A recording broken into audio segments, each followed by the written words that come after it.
नमस्कार। आज बात करते हैं असम की राजनीति की और उसमें भी एक ऐसे इलाके की जहां दशकों से चली आ रही वफादारी आप समझिए कि एक झटके में बदल गई। ये कहानी है मिरयानी की और आज हम ये समझने की कोशिश करेंगे कि ये जो सियासी भूचाल आया वो आखिर आया कैसे। तो देखिए, हमारी इस पड़ताल को हम 5 हिस्सों में देखेंगे। सबसे पहले हम वहां की जमीन और लोगों को समझेंगे। फिर बात होगी उस सियासी भूचाल की जिसने सब कुछ बदल कर रख दिया। इसके बाद हम ये देखेंगे कि ये बदलाव हुआ क्यों, इसमें उम्मीदवार का क्या रोल था और सबसे आखिर में इस पूरी कहानी का असल मतलब क्या निकलता है। देखिए, एक सीधा सा नियम है, अगर किसी जगह की सियासत समझनी हो तो सबसे पहले वहां के लोगों को, उनकी रोजमर्रा की जिंदगी को समझना पड़ता है। तो चलिए, मरियानी की सियासी कहानी की शुरुआत भी हम वहीं की जमीन और लोगों से ही करते हैं। मरियानी, ये नाम सुनते ही चाय के बागान जहन में आते हैं। और ये सिर्फ कहने की बात नहीं है, इस जगह की पहचान, यहाँ की अर्थव्यवस्था, सब कुछ चाय के बागानों से ही जुड़ा हुआ है। और जब जमीन ऐसी हो तो समाज और सियासत भी तो उसी से शक्ल लेंगे, है ना। जरा सोचकर देखिए, पीढ़ियों से जिंदगी सिर्फ और सिर्फ चाय के बागानों की धुन पर चल रही है, सुबह से शाम तक। ऐसे में एक खास तरह का जुड़ाव, एक सामुदायिक वफादारी पैदा हो जाती है और यही वफादारी, यही वो नींव थी जिस पर दशकों तक मरियानी की पूरी राजनीति टिकी हुई थी। तो सवाल ये है कि वहां के लोग सोचते क्या हैं, उनके असली मुद्दे क्या हैं। जमीनी हकीकत पर नजर डालें तो बात होती है चाय बागान की दिहाड़ी की, टूटी फूटी सड़कों की, पानी की किल्लत की। बात होती है नौजवानों के लिए नौकरियों की। और हाँ, एक और बड़ी समस्या है, हाथियों का आतंक जो फसलों को बर्बाद कर देता है। मतलब ये वो मुद्दे हैं जो उनकी रोज की जिंदगी से जुड़े हैं।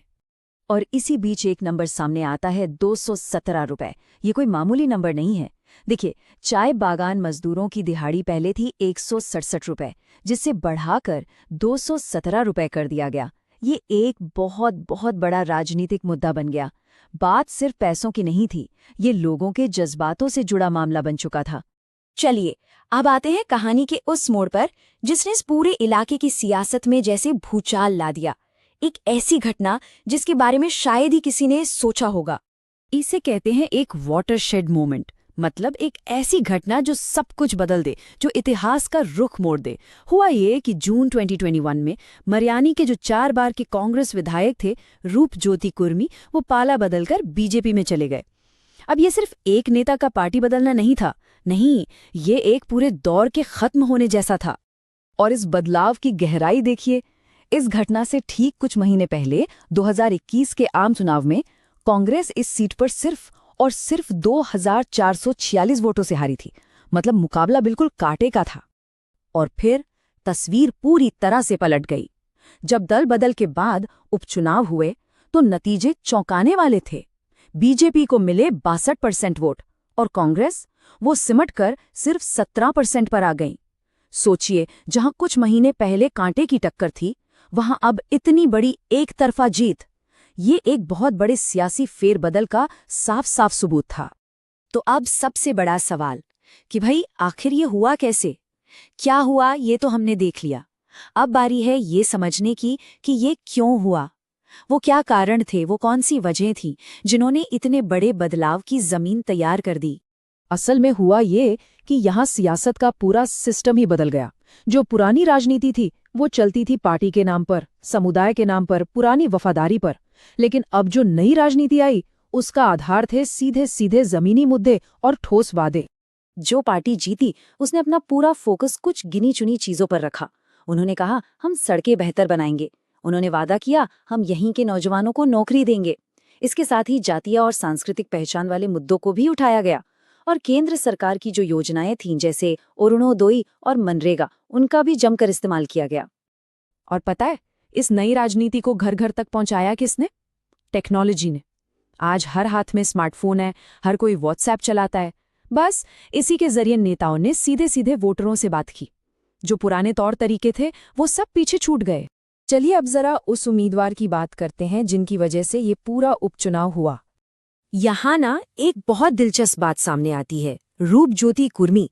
इसमें कोई शक नहीं कि एक टैलेंटेड नेता है। 4 बार विधायक रहे हैं, जमीन पर पकड़ भी बहुत मजबूत है। लेकिन जैसे ही उन्होंने पार्टी बदली, उनकी वफादारी और ईमानदारी दोनों पर बड़े बड़े सवाल खड़े हो गए।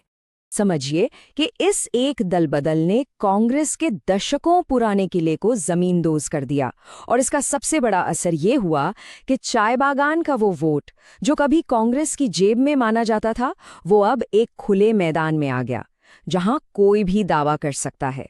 तो आखिर में इस पूरी कहानी का निचोड़ क्या है? मरियानी के सियासी बदलाव से हमें क्या सबक मिलते हैं? चलिए अब सबसे जरूरी बातों पर एक नजर डालते हैं।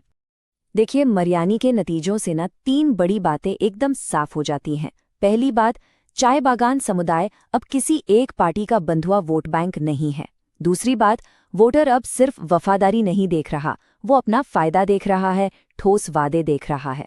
और तीसरी और सबसे जरूरी बात कि भविष्य की राजनीति बड़े बड़े नहीं बल्कि बहुत ही छोटे हाइपर लोकल मुद्दों पर होगी। और अब हम आपको एक बड़े सवाल के साथ छोड़े जाते हैं।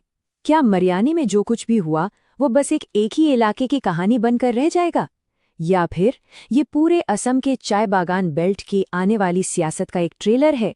ये सवाल वाकई सोचने वाला है।